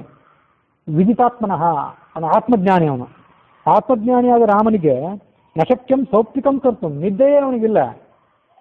ನಿದ್ರೆ ಬರೋದು, ಮೋಹಕ್ಕೊಳಗಾಗೋದು ಅನ್ನೋ ಅವಸ್ಥೆನೇ ಅವನಿಗಿಲ್ಲ. ಹಾಗಿರುವಾಗ ಅವನನ್ನು ಯಾರು ನಿದ್ದೆ ಅವಸ್ಥೆಯಲ್ಲಿ ಕೊಲ್ತಾರೆ ಅಂತ ಅನ್ನೋದು ಅಸಂಭಾವಿತವಾದ ಮಾತು. ಮತ್ತು ರಾಮನ ಜೊತೆಗೆ ಬಂದಿರುವಂಥ ಕಪಿಗಳೇನೆಂದ್ರೆ, ಅವರು ವೃಕ್ಷಗಳನ್ನ, ಬಂಡೆ ಕಲ್ಲುಗಳನ್ನು ಕಿತ್ತು ಯುದ್ಧ ಮಾಡುವಂಥವ್ರು. ಅವರೆಲ್ಲರೂ ರಾಮನ ರಕ್ಷೆಯಲ್ಲಿದ್ದಾರೆ. ಇವತ್ತು ರಾಮನ ರಕ್ಷೆಗೊಳಗಾದವರನ್ನ ಯಾರು ಕೂಡ ಕೂದಲು ಕೂಡ ಕೊಂಕಿಸಲಾರರು. ಹಾಗಿರುವಾಗ ರಾಮನಿಗಾಗಲಿ ಯಾವ ಕಪಿಗಾಗಲಿ ಏನೂ ಧಕ್ಕೆ ಒದಗಿಲ್ಲ. ಇದು ನೀನು ತಿಳಿದುಕೊಂಡು ಸಮಾಧಾನದಿಂದಿರಬೇಕು. ರಾಮನ ರೂಪವನ್ನು ವರ್ಣನೆ ಮಾಡಿದ್ದವಳು ಆ ಸರಮ ಅನ್ನುವಳು. ಧರ್ಮಾತ್ಮ ಅಂತ ಮೂರು ಲೋಕದಲ್ಲಿ ಖ್ಯಾತನಾದವನು, ತನ್ನನ್ನು ರಕ್ಷಣೆ ಮಾಡಿಕೊಳ್ಳುವವನು ಮತ್ತು ಇತರರನ್ನು ಕೂಡ ರಕ್ಷಣೆ ಮಾಡುವವನು. ರಾಮ ನಿಜವಾಗ್ಲೂ ಹತ್ಯೆಗೊಳಗಾಗಿಲ್ಲ. ಈ ರಾವಣ ಆ ವಿದ್ಯುಜ್ಜಿಹ್ವನ ಮಾಯಾ ಮೂಲಕವಾಗಿ ನಿನಗೆ ರಾಮನ ತಲೆ ಮತ್ತು ಧನಸ್ಸುಗಳನ್ನು ತೋರಿಸಿದ. ಇಲ್ಲಿಗೆ ನಿನ್ನ ದುಃಖದ ದಿನಗಳೆಲ್ಲ ಮುಗೀತಾ ಬಂದಿವೆ. ಇನ್ನು ನಿನ್ನ ಸುಖದ ದಿನಗಳು ಪ್ರಾರಂಭ ಆದವು. ಸದ್ಯದಲ್ಲೇ ಜಯಲಕ್ಷ್ಮಿ, ವಿಜಯಲಕ್ಷ್ಮಿ ನಿನ್ನನ್ನ ಸೇವೆ ಮಾಡಲಿದ್ದಾಳೆ, ನಿನ್ನ ಕೈಂಕರ್ಯವನ್ನು ಮಾಡಲಿದ್ದಾಳೆ. ಹೇಗೆ ಅಂತ ಹೇಳ್ತೇನೆ ಕೇಳು. ರಾಮ ಇವತ್ತು ಕಪಿಗಳ ಸೈನ್ಯದ ಒಡಗೂಡಿ ಸಮುದ್ರದ ಮೇಲೆ ಸೇತುವೆಯನ್ನು ಕಟ್ಟಿ ದಕ್ಷಿಣ ತೀರಕ್ಕೆ ಬಂದು ಮುಟ್ಟಿದ್ದಾನೆ. ನಾನೇ ಸ್ವತಃ ರಾಮಲಕ್ಷ್ಮಣರನ್ನು ನೋಡೇ ಇಲ್ಲಿಗೆ ಬಂದಿದ್ದೇನೆ. ಕಪಿಗಳು, ರಾಮನ ಸೈನ್ಯ, ರಾಮಲಕ್ಷ್ಮಣರು, ಸುಗ್ರೀವ, ವಿಭೀಷಣ ಎಲ್ಲರೂ ಸುರಕ್ಷಿತರಾಗಿದ್ದಾರೆ. ರಾವಣನ ಗೂಢಚಾರರು ಎಲ್ಲ ಸಮಾಚಾರಗಳನ್ನು ರಾವಣನಿಗೂ ಕೂಡ ವರದಿ ಮಾಡಿದ್ದಾರೆ. ಅವರ ಜೊತೆ ಸಮಾಲೋಚನೆ ಮಾಡಲಿಕ್ಕಾಗಿಯೇ ನಿಮ್ಮ ಜೊತೆ ಮಾತಾಡ್ತಿದ್ದಂಥ ರಾವಣ ಮಾತುಕತೆಯನ್ನು ಅರ್ಧದಲ್ಲೇ ನಿಲ್ಲಿಸಿ ಅಲ್ಲಿಗೆ ಧಾವಿಸಿ ಹೋದ. ಈಗ ಅವರಿಬ್ಬರು ಮಾತಾಡ್ತಿದ್ದಾಗಲೇ ಸೈನ್ಯದಲ್ಲಿ ರಾವಣನ ಸೈನಿಕರು ಜೋರಾಗಿ ಗರ್ಜನೆ ಮಾಡಿದ್ದು ಮತ್ತು ಸೈನ್ಯದ ಸಿದ್ಧತೆಗಾಗಿ ಮಾಡ್ತಿರುವಂಥ ಘೋಷಣೆಗಳು ಅದನ್ನೆಲ್ಲವನ್ನು ಅವ್ರು ಕೇಳಿದರು. ಭೇರಿ ಮೊದಲಾದ ವಾದ್ಯಗಳ ಧ್ವನಿಯೂ ಕೂಡ ಕೇಳಿ ಬಂತು. ಯುದ್ಧದ ಸಿದ್ಧತೆಯನ್ನು ಈ ಭೇರಿಗಳು ತೋರಿಸ್ತಾ ಇವೆ. ರಾಮ ಒಂದೇ ಸತ್ತು ಹೋಗಿದ್ರೆ ಇನ್ನು ಮತ್ತೊಮ್ಮೆ ಯುದ್ಧ ಮಾಡಬೇಕಾದ ಪ್ರಸಂಗ ಇರಲಿಲ್ಲ, ಅವಶ್ಯಕತೆ ಇರಲಿಲ್ಲ. ರಥಗಳನ್ನ, ಕುದುರೆಗಳನ್ನ ಸೈನಿಕರು, ಮಾವಟಿಗರು, ಕುದುರೆಯ ಸವಾರರು ಯುದ್ಧಕ್ಕಾಗಿ ಸಿದ್ಧ ಮಾಡ್ತಿದ್ದಾರೆ. ಅವುಗಳ ಧ್ವನಿಯನ್ನು ನೀನು ಕೂಡ ಕೇಳ್ತಿದ್ದೆ. ರಾಕ್ಷಸರಿಗೆ ದೊಡ್ಡ ಸಂಕಟ ಇವತ್ತು ಪ್ರಾಪ್ತ ಆಗಿದೆ. ನಿನ್ನ ಪತಿ ರಾಮ ಕ್ರೋಧ, ಕಾಮ ಮೊದಲಾದ ದುರ್ಗುಣಗಳನ್ನು ಗೆದ್ದವನು. ಇಂದ್ರ ದೈತ್ಯರನ್ನು ಸೋಲಿಸಿದಂತೆ ಇವತ್ತವನು ಈ ರಾಕ್ಷಸರನ್ನೆಲ್ಲ ಧ್ವಂಸ ಮಾಡುವನಿದ್ದಾನೆ.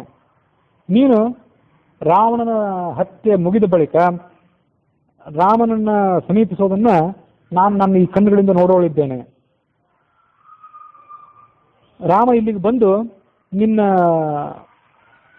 ದುಃಖದ ಕಣ್ಣೀರನ್ನು ಒರೆಸ್ತಾನೆ. ಅನೇಕ ತಿಂಗಳುಗಳಿಂದ ನಿನ್ನ ತಲೆ ಕೂದಲೇನು ಜಡೆಗಟ್ಟಿ ಬಿದ್ದಿದೆ, ಆರೈಕೆ ಇಲ್ಲದೆ, ಅದನ್ನ ರಾಮ ಬೇಗ ಬಿಡಿಸಿ ಆ ಮುಡಿಯನ್ನು ತಾನೇ ಕಟ್ತಾನೆ. ರಾಮನ ಪ್ರೇಮವನ್ನು, ಆತನ ಸಮಾಗಮವನ್ನು ಮತ್ತೆ ನೀನು ಪಡ್ಕೊಳ್ತೀವಿ. ಅದಕ್ಕಾಗಿ ನೀನು ಈಗ ಮಾಡಬೇಕಾದ್ದೇನೆಂದ್ರೆ ದೈವವನ್ನು ಶರಣ ಹೊಂದು, ದೈವಕ್ಕೆ ಪ್ರಾರ್ಥನೆಯನ್ನು ಸಲ್ಲಿಸು. ಗಿರಿವರಂ ಅಭಿತೋ ಮನುವರ್ತಮಾನೋ ಹಯೈವ ಮಂಡಲಮಾಸು ಯಸ್ಕರೋತಿ ತಮಿಹ ಶರಣಮಭ್ಯುಪೇಹಿ ದೇವಂ ದಿವಸಕರಂ ಪ್ರಭವೋಶ್ಚಯಂ ಪ್ರಜಾನಾಂ. ಪ್ರತ್ಯಕ್ಷ ದೈವವಾದಂಥ ಸೂರ್ಯ ಏನಿದೆ, ಆ ಸೂರ್ಯನಿಗೆ ಇವತ್ತು ನೀನು ಶರಣಾಗತಳಾಗು. ಮೇರು ಪರ್ವತದ ಸುತ್ತಲೂ ತನ್ನ ರಥದಲ್ಲಿ ಕೂತ್ಕೊಂಡು ಸಂಚಾರ ಮಾಡ್ತಾನ. ಹಿರಣ್ಯೇನ ಸವಿತಾರಥೇನ ದೇವೋಯಾತಿ ಭುವನಾನಿ ಪಶ್ಯನ್ನಂತ ವೇದ. ಅದರಂತೆ ಮೇರು ಪರ್ವತದ ಸುತ್ತಲೂ ಆತ ಪ್ರದಕ್ಷಿಣೆ ಮಾಡ್ತಿದ್ದಾನೆ. ಅವನನ್ನು ನೀನು ಶರಣಾಗತಳಾಗು. ಆ ಸೂರ್ಯದೇವನೇ ಜಗತ್ತಿನ ಎಲ್ಲಾ ಪ್ರಜೆಗಳ ದುಃಖವನ್ನು ಪರಿಹಾರ ಮಾಡಲಿಕ್ಕೆ ಸಮರ್ಥ. ಪ್ರಭೋಶ್ಚಯಂ ಪ್ರಜಾನಾಂ, ಎಲ್ಲ ಜೀವಿಗಳಿಗೂ ಆತನೇ ಉತ್ಪಾದಕ. ಅವರ ದುಃಖವನ್ನು ಪರಿಹಾರ ಮಾಡಬೇಕಾದವನು, ಅವರಿಗೆ ಸೌಭಾಗ್ಯವನ್ನು ಕೊಡಬೇಕಾದವನು ಕೂಡ ಅವನೇ. ಅವನನ್ನ ಶರಣಾಗತಳಾಗುವ. ಬೇಸಿಗೆ ಕಾಲದಲ್ಲಿ ಒಣಗಿ ಹೋದಂಥ ಭೂಮಿಗೆ ಮಳೆಗಾಲದಲ್ಲಿ ನೀರು ಬಂದು ಆ ಭೂಮಿ ಎಷ್ಟು ಸಂತೋಷ ಪಡ್ತದಲ್ಲ, ಹಾಗೆ ಸೀತೆ ಸಂತೋಷ ಪಡ್ತದೆ. ತನ್ನ ಪತಿ ರಾಮ ಮರಣಿಸಿಲ್ಲ ಅಂತ ಅವಳಿಗೆ ಸಮಾಧಾನ ಆಯಿತು. ಆ ಸರಮ ಮತ್ತೆ ಮುಂದೆ ಮಾತನಾಡಿಲ್ಲ. ಈಗಲೇ ರಾಮನ ಬಳಿಗೆ ಮತ್ತೊಮ್ಮೆ ಹೋಗಿ ನಿನ್ನ ಸಂದೇಶವನ್ನು ಆತನಿಗೆ ಕೊಟ್ಟು ಅವನ ಕುಶಲ ಸಮಾಚಾರವನ್ನು ನಿನಗೆ ತಂದೊಪ್ಪಿಸಬೇಕು ಅಂತ ಮತ್ತೊಮ್ಮೆ ನಾನು ಆಲೋಚನೆ ಮಾಡ್ತಿದ್ದೇನೆ. ನಿನಗೆ ಬೇಕಾದ್ರೆ ಹಾಗೆ ಮಾಡಿ ಬರ್ತೇನೆ ಅಂದ್ಲವಳು. ನಾನು ಆಕಾಶದಲ್ಲಿ ಹಾರಿ ಹೋಗ್ತಿದ್ರೆ ನನ್ನನ್ನು ವಾಯುವಾಗಲಿ ಗರುಡನಾಗಲಿ ತಡೆ ಹಿಡಿಯಲಾರ, ಅದಕ್ಕಾಗಿ ನಾನು ಹೋಗಿ ಬರ್ತೀನಿ ಬೇಕಾದ್ರೆ ಅಂದಳು. ಆಗ ಸೀತೆ ಹೇಳಿದ್ಲು, ನೀನು ಆಕಾಶಕ್ಕೂ ಪಾತಾಳಕ್ಕೂ ಎಲ್ಲಿ ಬೇಕಾದರೂ ಹೋಗಿ ಬರಬಲ್ಲೆ. ಈಗ ನೀನು ರಾಮನ ಬಳಿಗೆ ಹೋಗಿ ಅವನ ಕುಶಲ ಸಮಾಚಾರವನ್ನು ತಿಳಿದು ಬರೋದಕ್ಕಿಂತ ಹೆಚ್ಚಿನ ತೃಪ್ತಿನ ಕೆಲಸ ಮತ್ತೊಂದಿದೆ. ರಾವಣ ಏನು ಮಾಡ್ತಿದ್ದಾನೆ ಈಗ ಸದ್ಯ, ಯಾವ ಸಿದ್ಧತೆಯನ್ನು ಮಾಡ್ಕೊಳ್ತಿದ್ದಾನೆ ಅನ್ನೋದನ್ನು ನನಗೆ ನೀನು ತಿಳಿಸ್ಬೇಕು. ರಾಮನ ಮುಂದಿನ ಕಾರ್ಯ ಏನು, ಯಾವ ಮಾಯಾ ತಂತ್ರಗಳನ್ನು ಆತ ಆಲೋಚನೆ ಮಾಡ್ತಿದ್ದಾನೆ. ಆತ ನನಗೆ ನಿತ್ಯ ಭಯ ಬರುವಂತೆ ರಾಕ್ಷಸಿಯರ ಮೂಲಕ ಬೆದರಿಕೆಯನ್ನು ಹಾಕಿಸ್ತಾ ಇದ್ದಾನೆ. ಅಶೋಕವನದಲ್ಲಿ ಆತನಿಂದ ನಾನು ದೂರ ಇದ್ದರೂ ಕೂಡ ನಿತ್ಯ ಆತನ ಭಯದಿಂದ ನಾನು ತತ್ತರಿಸಿ ಹೋಗಿದ್ದೇನೆ. ಹಾಗಾಗಿ ಈಗ ಅವನು ಏನು ಮಾಡ್ತಿದ್ದಾನೆ, ಎಲ್ಲಿದ್ದಾನೆ ಅಂತ ಅನ್ನೋದನ್ನ ನೀನು ನನಗೆ ತೆಗೆದುಕೊಂಡು ಬಂದು ಹೇಳು. ನೀನು ನನಗಿದು ಮಾಡಬಹುದಾದಂಥ ಅತಿ ದೊಡ್ಡ ಉಪಕಾರ. ಆಗ ಸರಮ ಹೇಳಿದ್ಲು, ಆ ಸೀತೆಯ ಮುಖವನ್ನು ತನ್ನ ಕೈಯಿಂದ ಹಿಡಿದು ಕಣ್ಣೀರು ಒರೆಸಿ ಹೇಳಿದ್ಲು, ನಿನಗೆ ಆ ಅಪೇಕ್ಷೆ ಇದ್ದರೆ ನಾನು ಸದ್ಯದಲ್ಲೇ ಆ ಕೆಲಸವನ್ನು ಮಾಡ್ತೇನೆ ಅಂದ್ಲು. ಆ ಸರಮ ಹೀಗೆ ಹೋಗಿ ರಾವಣನ ಬಳಿಗೆ ಹೋಗಿ ಅವರು ಮಾಡ್ತಿದ್ದಂಥ ಸಮಾಲೋಚನೆಯನ್ನು ಕೇಳಿಸ್ಕೊಂಡ್ಲು. ಅಶೋಕವನಕ್ಕೆ ಮತ್ತೆ ಶೀಘ್ರವಾಗಿ ಧಾವಿಸಿದ್ಲು.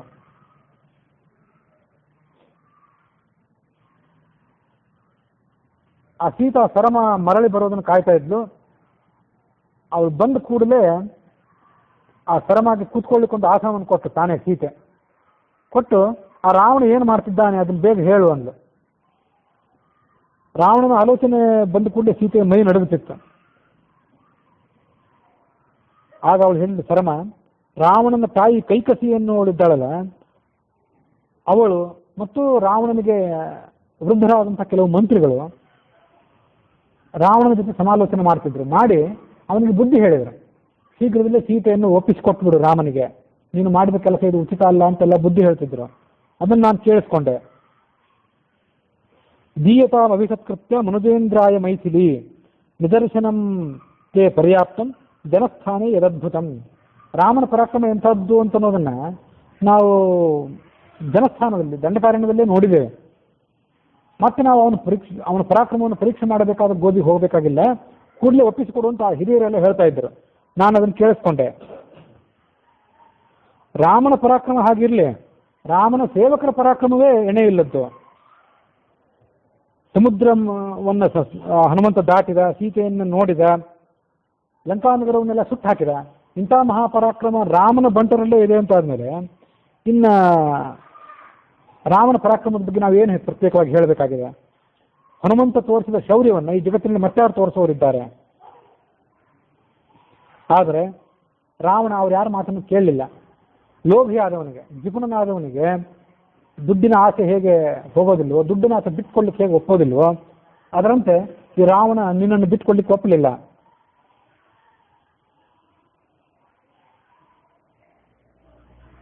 ಸಮಸ್ತ ರಾಕ್ಷಸರ ಮತ್ತು ತನ್ನ ವಧೆ ಆದಮೇಲೆ ಆತನನ್ನು ಬಿಟ್ಟುಕೊಡ್ತಾನೆ ಅಂತ ಕಾಣಿಸ್ತದೆ.